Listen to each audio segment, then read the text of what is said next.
As I let my intro music go out, welcome back to another episode of the Commercialisation of Sport series with me, Anthony Morrissey, the CEO and founder of AMSC. I'm delighted to have you all here today, and I'm delighted to bring a guest who I've had the joy of working with, but also more importantly, watching her career grow and seeing the knowledge that she has and the importance she puts towards sport. Again, I was very lucky to have her involved when I was working at Munster Rugby at some of the events we did over there, and to say she's a consummate professional is an understatement.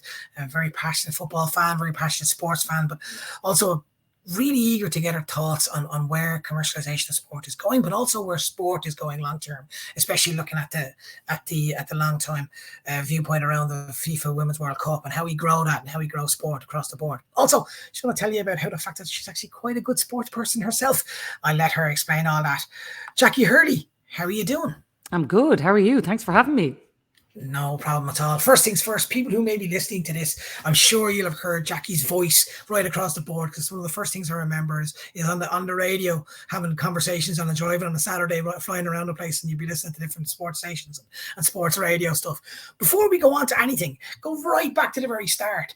Where did the love and the passion of sport come from for yourself and back in the day? Was it a family member, or was it something that you just personally liked? And my mum and dad were huge into sport. We were actually very lucky that we grew up in Australia for 7 years. And I don't know if you've ever been there, but it's just like one of the biggest sport mad countries ever. Every child out there is they do like this talent ID program where they kind of just match kids with sport, which we've kind of come to much later in Ireland, but Australia are very big on it. And even in school systems, they would just at PE look at different kids. You might be good at this, you might be good at this. And they'd just kind of push you in a different direction. And netball had been identified for me and my sister as a sport that we might be quite good at, which, funnily enough, obviously when I came back to Ireland, didn't transfer to netball. That's when I started playing basketball. But my mom and dad were really big on it. We were one of the families that had like that big 7-seater car. We were always collecting other kids, taking them to matches. We grew up around the corner from Bruce Stadium. So we would often on a Saturday, Sunday be dragged along to matches and watching them. So it just came very naturally to me. And I guess they've passed on their love of it to me. And I try to do that with my kids now as well. And you mentioned netball and then taking that towards back into Ireland. But when you were out in Australia, when you were younger, was there a superstar that you looked up to? Maybe not necessarily in netball, but across sport that you looked up to and went, "Oh wow, that's kind of cool. I'd like to be like that person." Yeah, but you see, in Australia, like they had so much sport, but where we were from, rugby league was huge. So I lived in Canberra, and the Canberra Raiders were massive then. So like Mal Meninga, Laurie Daly, and then you'd have so Canberra Raiders won the Australian Grand Final in 1994, which was just massive business for everyone around the city. Like it'd be almost like Munster Rugby in the heart of Limerick, where everyone was out with the flags on the cars. Everybody was all about it. And then when you'd have State of Origin, that was just really, really massive over there as well. Like you look at Australia playing in the Rugby World Cup at the moment and you think Union, they're doing okay, but like that's probably their fourth sport in the country. It's not big at all there. Rugby league is massive. So that was probably where our real love of rugby came from. And I guess that's probably why I love rugby so much now, because it was started off with league back in the day, but they were definitely the heroes. The one thing I would say is, I'm obviously big into female role modeling and sport now. There wasn't as much of that, even in Australia, which was a country that was very forward thinking. You had the likes of Cathy Freeman, who came through at a much later date. But for me, it was like Sonia O'Sullivan when I came back to Cork. She was the one, who made us all think, I can do that. If a girl from Cork can become a world champion, that's pretty inspiring for a set of kids. But definitely when I was younger, it was rugby league heroes. That was the big one. Yeah, it's really interesting as well. You say that about women, female role models, and the importance of the Irish team for the Women's World Cup, which we'll talk about later on. But having people like Katie McCabe and people like that who girls can now sit up to, and I think FAI did a fantastic job. I think it was FAI or Sky Sports, I can't remember which one it was. We did a fantastic job before the event of promoting it, how they promoted. I think it was one of the girls, I think the advert, anyone can, I'll put it into the chat afterwards, but a lot of the people were showing that this girl was kicking a football, and she, instead of saying Messi's name or Ronaldo's name or kind of a man's name, she was saying McCabe and different members of the Irish football team. And I think that was really important. And it's interesting from what you said there about living in Australia, that was also the case back then. When you came back to Ireland age 7 or 8, and you said Sonia O'Sullivan was the person that kind of stood out to you from a sporting perspective. Do you remember going to games in Ireland, in stadiums in Ireland, having experienced it in Canberra and coming to Ireland? Can you remember as a child that being such a massive difference, or was that something that was already in your kind of culture and your DNA? Yeah, it was different, definitely. But I suppose primarily when we came back to Ireland, we were going to GAA matches, because my mum and dad had spent 7 years in Australia not getting to go to any GAA matches. So when we came back, that was the first thing that they did. They went down to the local community and said, our children are going to play GAA. I was 10 years of age. I'd never picked up a hurley before.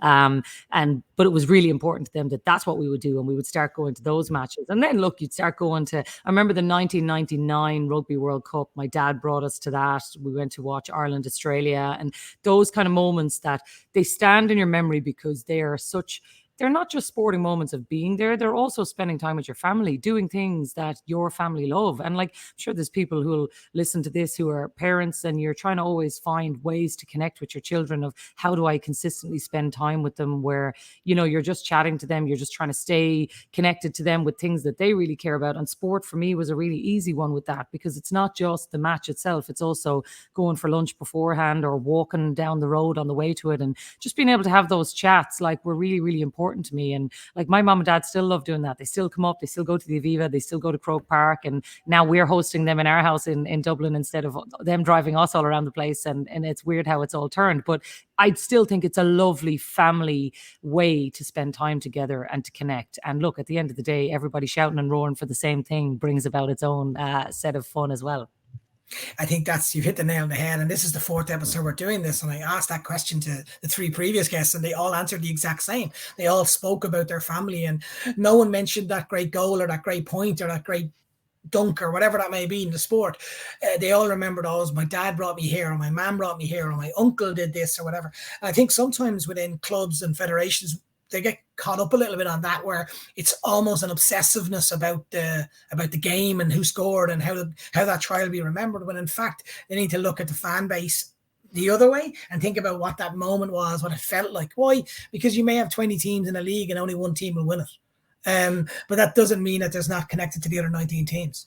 Yeah, and look, the sporting moments you'll still remember as well. Like, as a Cork person, I remember that Brian Corcoran point on his knees and, those kind of moments that you'll say, oh, that was spectacular, that or whatever. But really, at the end of the day, we do sport because it's something that's naturally ingrained in us from when we're children. It's you want people to run around and feel good about themselves and do it. And if the end goal is a team winning a match, then I'm perfectly fine with that end of it as well and celebrating the great success of it. But primarily we're getting involved in it because it's a great way to spend time with our community and to have those representative moments, whether it's you're representing your family or your club or your county, or lucky if people get to represent their country, that's a very special feeling as well.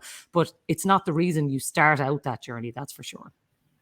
And just on your own personal journey, you said you came back and you played netball. Just for anyone that's listening in, what moment did you decide to go, you know what, I've done my professional sport, or I've done my high level sport, because you played high level and people seem to forget that one, and decided to look at sports broadcasting? Was it always sport, or did you kind of fall into sports broadcasting rather than the whole journalistic field? Yeah, it was always sport I wanted to do. So like, I had played basketball with the Irish team. I'd played camogie with Cork and stuff over the years and had done like a lot of that, like played. And I guess you kind of reach a point where you're just like, this is just, it doesn't work for me anymore. Like, my job that I wanted to work in sport. And the thing is, all of that happens at the weekends, and all of the high level sport was happening at the weekends. And I was just like, you can't do them both. You can't commit to both. You can't get the absolute maximum out of yourself on both sides of it. And I just knew in my heart and soul, I had probably done everything that I was going to do in sport anyway. And I really wanted this journey. So at the time, I was in 4th year in college, and I had sent in tapes into RTE. They were looking for, they'd sent out one of these audition call outs, send in your tapes or whatever. And I had just randomly sent in a tape. I'd done an internship in America. I was working in a local radio station in Live 95 in Limerick. And I just sent in a tape and was just like, look, would love a shot at this. And then they brought me in for an audition. I got a slot talking about sport on a Monday evening for 5 minutes. It was literally 5 minutes of fame. And like, we laugh about it now, but it literally was like just before home and away on a Monday night, I'd come on and talk about the weekend sport. So my friends would be like, oh, I wasn't really watching you. I was just waiting for home and away to come on.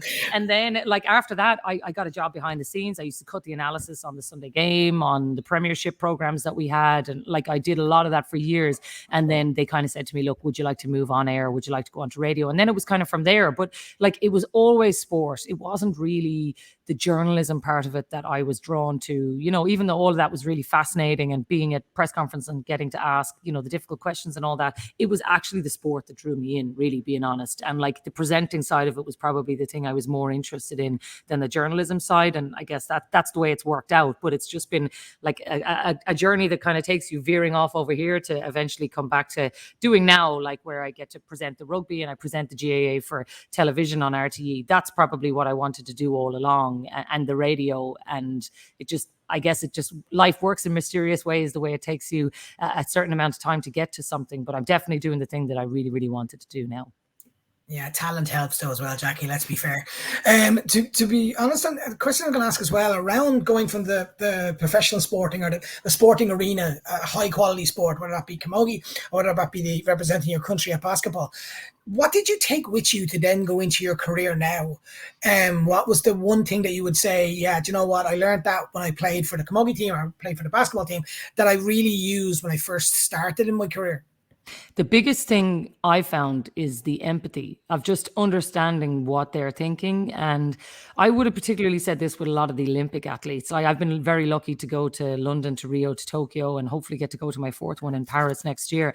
And I found the Olympics always the most difficult post-match interview to do. Like if anybody ever watches those post-match, or if you watch like Ireland were playing soccer last night and Stephen Kenny gave one of the most awkward TV interviews you're ever going to see. And it's very hard when you're watching in the moment when somebody shoves a microphone in your face and they ask you how you're feeling about that when you've had one of the worst days of your life.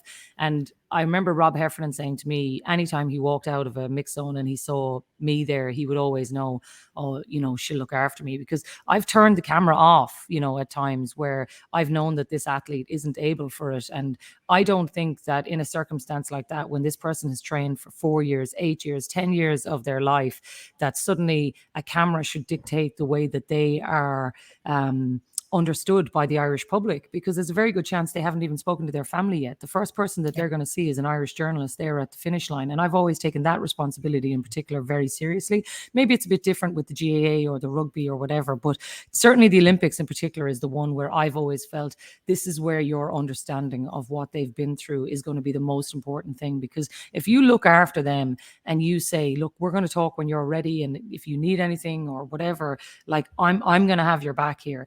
And actually, that's why those relationships with those athletes are so much more enhanced during the 4-year cycle, because you ring them up, you say, here, listen, I want to do an interview with you on the radio, or I want to meet you, or I want to do whatever. They're all like, absolutely no problem, would love that, because they know on the day that you're going to be there and you're going to have their back. And I guess for me, that was the biggest thing that I took, because I'm not saying that I understand everything that's going through their head, because I certainly don't. I never played at their level. I never went to an Olympic Games or anything like that. But I do understand what it takes. And I do understand that when you lose, how difficult it is when people are watching, and that you need to be looked after. And I've always taken that in particular really, really seriously. Yeah, I think that's a great word, because it's connected into relationships, and you can then take that into any walk of sporting life. So you can take that into a commercialization piece when it comes to your staff members in your stadium. You can take that right through to everyone. I think that is a fantastic learning tool that you would have got to. From that perspective, you mentioned about the Olympics and different things you've gone to. Is there one stadium, or is there one moment in your career, in your professional career, that stands out more than anything else? Probably the 2012 Olympics, you know, like even just it's Ireland's most successful ever Olympics now. I mean, we may still go on and have more successful ones since then, but like the 6 medals, the magic moments that we had, I think Katie Taylor in particular, I was there in the Excel Arena the day that she won her medal.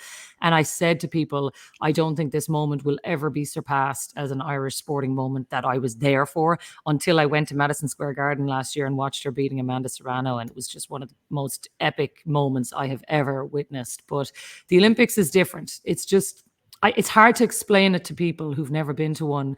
And I'm very lucky. I get to go to Rugby World Cups, Soccer World Cups, the Euros. I get to do all that stuff. But the Olympics to me is just, it's on a different level. And 2012, I think because there was so many Irish people there, everybody made such a massive effort to get to London. And some of those just stand out. Like even being at the closing ceremony, they had Oasis, they had the Spice Girls, it was just like they threw everything at it. It was just such an unbelievable championships. And it's one that I will never, never forget. I think as well, what makes Katie Taylor, and look, I spent 20 years of my life living in Bray, so I'm fully knowledgeable on Katie Taylor and the whole Katie Taylor phenomenon. I've known about Katie Taylor since around 14 when she used to kick me at football. But the whole thing that I found amazing about that was, and especially on massive sporting events, is that the crowd take over. And I think sometimes clubs and federations and stadiums can get obsessed with trying to pump atmosphere in and use music to get atmosphere, when in fact sometimes it's better just to not do anything and let the fans take over. And you mentioned 2 events around Katie Taylor. What stands out to me on Katie Taylor fights is her walk down to the arena, and not necessarily because there's anything in the background or there's songs in the background. It's just a pure emotion, and how she then plays it so well that she takes her time, she soaks it in, and then the atmosphere builds and builds and builds. And I think from a commercial stuff, when you're looking at sponsors, when you're looking at people to do stuff within stadia, you got to make sure you create that. Munster Rugby did it really well when we played the Aviva, when they had I think it was Zombie, and it was the creation of that whole feeling where the crowd's done. Would you see that as the main reason you mentioned Katie Taylor, the 2 fights that you went to, was because the crowd created their own atmosphere themselves almost?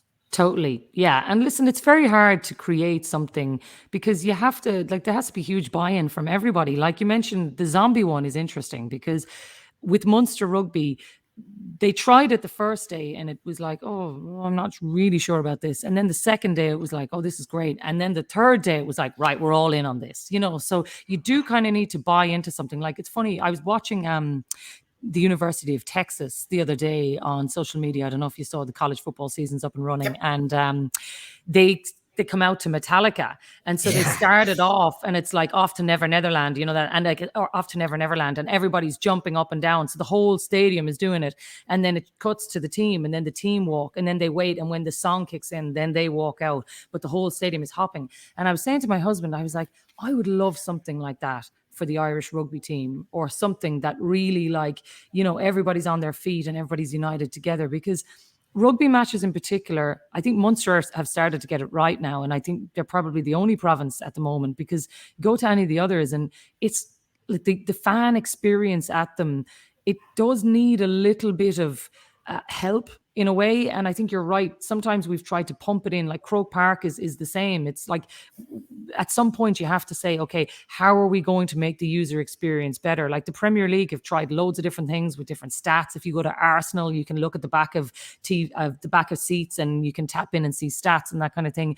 I just think it's going to have to at some point become like the fans take ownership and they say, we're going to have a song. We're going to start this. The Fields of Athenry is a perfect example. And that's why Munster are so good, because they have their own songs. Whereas like I was watching the Irish rugby team when they landed over to the Rugby World Cup and they started this Viking clap thing. And I was like, this is not us.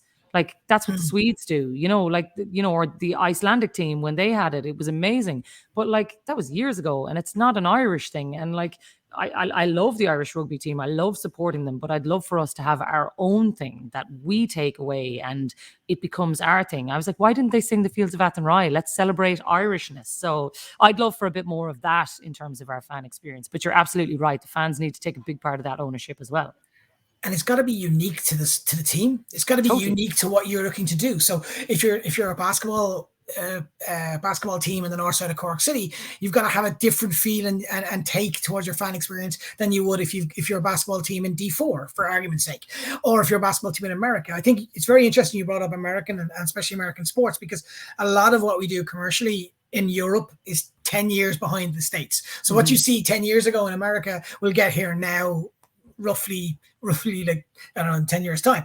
A lot of those movements and those thought process behind it, especially in America, is, look at the Americans, aren't they hilarious? They're doing something mad again. When in fact, what they should really be looking at is, how can we rob some of those ideas? How can we take some of those ideas and go and make them into ours?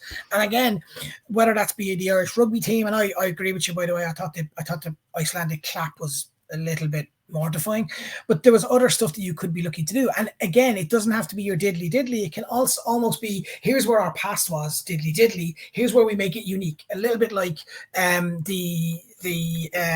just anything we can think of that makes it just stand out and be kind of cool, if I'm completely honest. Totally. But even fan experiences though, sorry, Ant, about like actually letting the fans be part of it. Like I'm a big basketball fan, obviously, as we've talked about, but like one of the best things that the NBA do is at halftime, they bring people in and they send them down to half court and they do a shot from the half court and they might win a big prize that a major sponsor has put up. I played in the Irish Open Pro-Am last week, and the big prize that they put on the par threes is, you put this in the hole, you win a car, you know, and it's a big thing. I'm not saying somebody in the car has to win, somebody in the crowd has to win like a car every week, but if you put up a holiday and said, okay, if you can put this ball, if you can come down and do a drop goal from the halfway line, or if you can put the ball on the thing, and I'm going to give you a voucher for a flight or whatever, I'm telling you now, people would stay in the stadium to watch that instead of being out drinking pints, because that would lend itself to an enormous bit of crack. And we don't do that very well either. And the Americans are brilliant at that. And what makes, just the example you gave, what makes that even better in basketball is the players are there too. So let's use an example. I remember seeing one where this guy had to get a layup. He had to then go from a 3-point line. Then he had to go back to the halfway and get all three. And he was in the Lakers and he got it. And LeBron was on the sideline. So he scores and LeBron jumping on him and hugging him.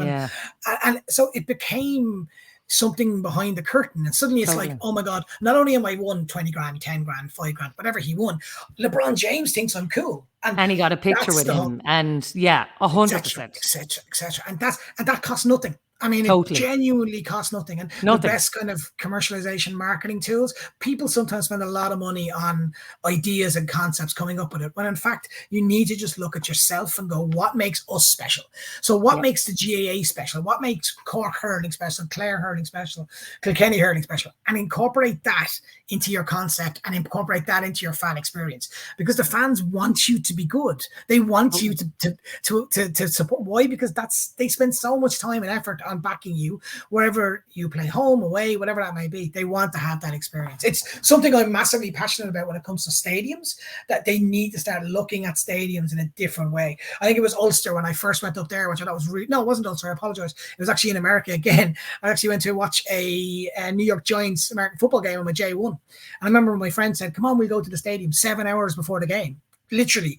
And they brought us to the stadium and they segregated us straight away. So it's like, oh, here's two lads who are 21. You go that way and you throw American footballs into a hoop and you win a case of beer. Here's a family. We're going to send you this way so that you don't see those guys over there and you have a completely different experience. And I think that's where sports stadiums start thinking about how you move people around and how you get people around the journey. So in fact, you could have a massive lads part in one part of the stadium and the exact same stand, you could have a family zone and they never meet. And it's just really, really, really quick and clever.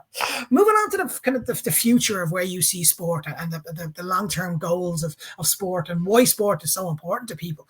Where do you see the future of sport that probably hasn't been tapped into enough, in your opinion? Some of it is around just developing the game, you know, like I think rugby in particular, where rugby is going to go in Ireland, we haven't even seen the levels of it right now. So I think some of it is going to be just born out of pure success and how we treat it in terms of, like, GAA in Ireland has always been the biggest sport. It's our national sport. It always has been. It's never been really put under major pressure by other sports. But I'm telling you, if Ireland were to win a Rugby World Cup, I think that would change the game enormously, because the trajectory of why kids play sport is predicated on the success of us in that sport. Like, my kids are mad into soccer, but they're mad into soccer because they watch Liverpool, not necessarily because they watch the Irish soccer team. If the Irish soccer team were to start qualifying for major tournaments, which we are doing at underage level, like our 17s, 19s programs are very good. Our 21s program is very good. Our senior team is still a good distance off that. So I think some of it is going to be born out of what kind of success we have. I would love for the user experience to be enhanced. I think you're right. We are a sporting mad nation. I'd love for it to get to a point where you go to a stadium, there's virtual realities, like, we talk about the things that you love, where like a lot of it is American sport because that's where we get our ideas from. But like, I love when you go to sport that the whole user experience is there. From the minute you walk through the gate, you can go and have, you can go and get your picture taken with the team in those like virtual hubs that they set up. You can get food and drink is really accessible. There's live bands. Like, I was in Rome for the Six Nations game against Italy this year, and there was 3 different live bands playing within the stadium. Now, I know Stadio Olimpico is a bit different because there's a huge ground, but if you go to the Aviva, like, there's nothing happening around the place. If you're at the Aviva 2 hours before kickoff, you'll barely get into the stadium. The gates haven't even opened, whereas like if you go to the stadium in Rome, you can go in there, you can have a few drinks, everybody's sitting out on the carpet. If you go to Wimbledon, you can go and you can sit out on the hill. I think we need to enhance the user experience. I'd be very on board with all the way that you think. I'm very much aligned to commercializing all that as well, because I think there's a huge benefit in that for the fans as much as there is for the players. But I do think the success of it is what's going to depend on it. And like, I think I would love to see rugby in particular go to the next level in this country. But I think it's going to take Ireland winning something major, and I mean a World Cup, for it to change significantly than the pecking order that we currently have.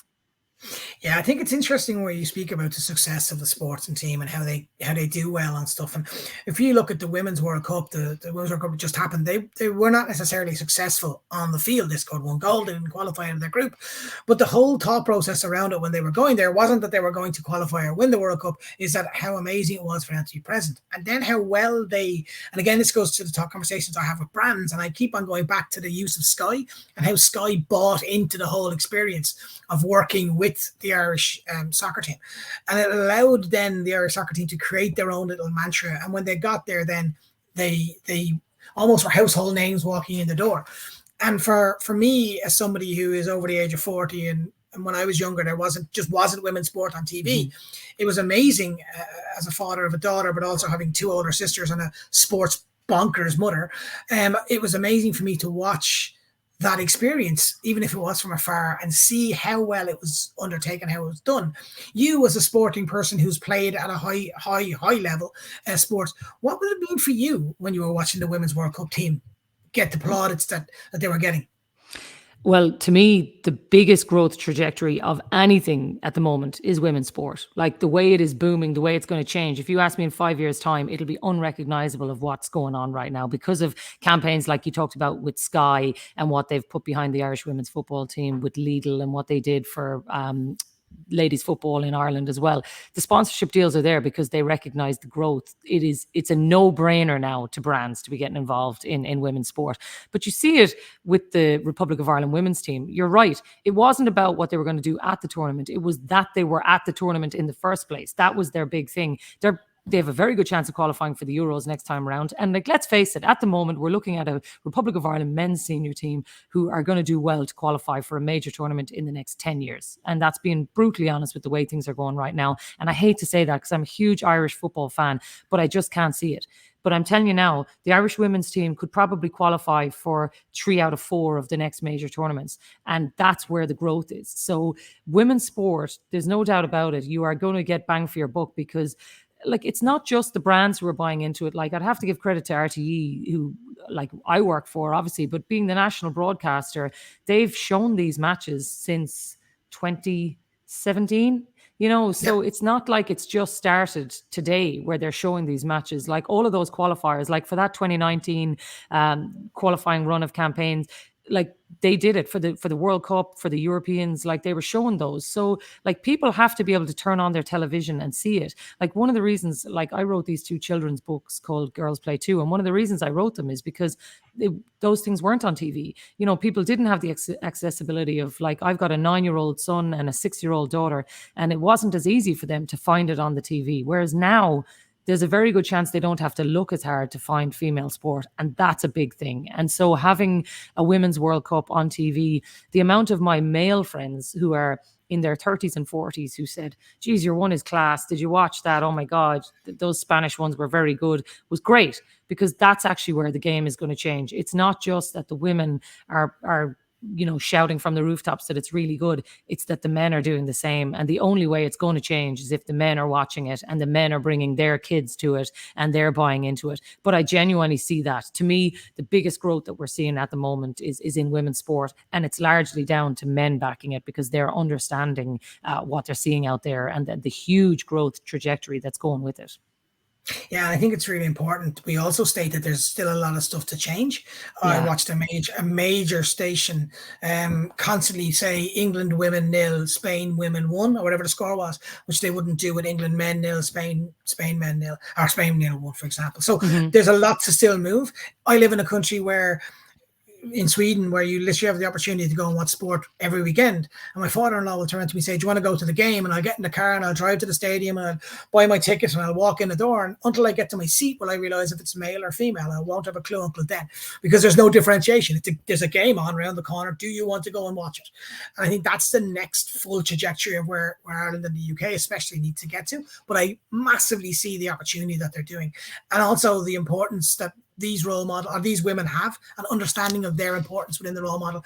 We experienced it when we were doing an event with Munster, how amazingly articulate the ladies who turned up that day were when they were being interviewed. So again, they understand where they need to get to in the role models and what they do. And from a branding perspective, if you're not involved in women's sport, I really think you should look at not just the sport and the team, but also look at the players and see, do any of those players match your brand needs or brand requirements? From a club perspective, it's not just good enough no longer to just put 2 women and 2 men on the jersey presentation. It's about using them properly, and how do you make them, again, I'll keep on saying this, how do you sell their story? How do you sell their unique story that makes them different? Jacqui, I've taken up loads of your time, so I'm going to finish on one last thing. It's a thing I do to everybody. Don't worry. It's what I call a quick fire. It's 10 quick questions. Literally tea or coffee. It's going to just fly through them. There won't be any trick ones in there, I promise you, unless you want to get that way. I'll start with this one. So, you ready? Yep. Tea or coffee? Simple. Coffee. Netflix or cinema? Netflix. What's a series you're watching right now? I'm watching The Lincoln Lawyer. I'm loving it. I read the book, loving the TV series. Second series not as good as the first, but I'm enjoying it. See, 4 people. You're the third person to say The Lincoln Lawyer. So that's, go away. Yeah, must get people involved in it. Favorite ever stadium you've been into? The Stade de France in Paris is pretty special now. If you go to a game at night there, it is unbelievable. Nighttime kickoff, up in lights, it's class. It's definitely one of my favorites. That, and I did my internship. Sorry, I know this is supposed to be quick, but very quick one. I did my internship in America, and LSU Stadium holds about 100,000 people. For tailgating college football, it is one of the best places in the world you will ever be. If you ever get a chance to go down to Baton Rouge, highly recommend it. It is epic. Absolutely epic. Anyone that doesn't know what tailgating is, if you go to the States, just go to it before a game. It is bonkers. I went to a Chicago Bears game last year, and I was being talked about tailgating. It was the first real tailgating experience I had. Absolutely. Imagine a car park where they just let people do what they want in there with drinks and food. Amazing. I totally agree with you. In Sweden, we have a thing called fika, which is where you have a coffee and cake. So I'll ask this. So fika or a pub? Oh, pub. Yeah. Bit more late night crack. Love it. Favorite holiday destination? New Zealand. Yeah. Too hard to get to now, but the most beautiful country you'll ever travel to. Loved it. Loved the people too. Place called Lake Tikipo in the South Island, which is sensationally beautiful. Oh, beautiful. They have a little church on the top of the hill. Amazing. So from a GA perspective, club or county? Ooh, club. Yeah, club. From an international sport perspective, club or country? Playing for your country is pretty amazing. Yeah, it's a very, very rare thing, and supporting your country, that too. So country, I'll say. 2 left. One is, I'm feeling I know the answer to this because you mentioned it before. Can't miss event in 2024. The Olympics. Yeah, got to be the Olympics. If you have any chance to get there for any one of the things, like the marathon down the Champs-Elysees or any of that, go. It is going to be absolutely spectacular. Look, cannot wait. Put your job aside for a second, right? So imagine you worked in some other industry. If sport was ended tomorrow morning by the governments of the world and said they can't talk about sport, can't mention sport, can't go to sport, can't do anything at all to do with sport, how would that impact your life? Oh my God. I don't know what I would do. Geez, I'd be a fairly boring person anyway. I'd have very little to be thinking about. But I suppose I'd have to go and find a way to reinvent myself. I love the music industry as well. And if I wasn't working in the sporting industry, I'd be probably working in the music industry. So if sport didn't exist, that's probably where you'd find me, scrapping around, looking for a job somewhere. Jacqui, massively appreciate your time. Thank you so much in a busy schedule that are coming up. Really, really great to have you on as always. You're a very good person to me personally, and a very good person to jump onto this as well. So thank you so much for your time. No worries. Thanks a million for having me. Cheers, Ant. Cheers, mate.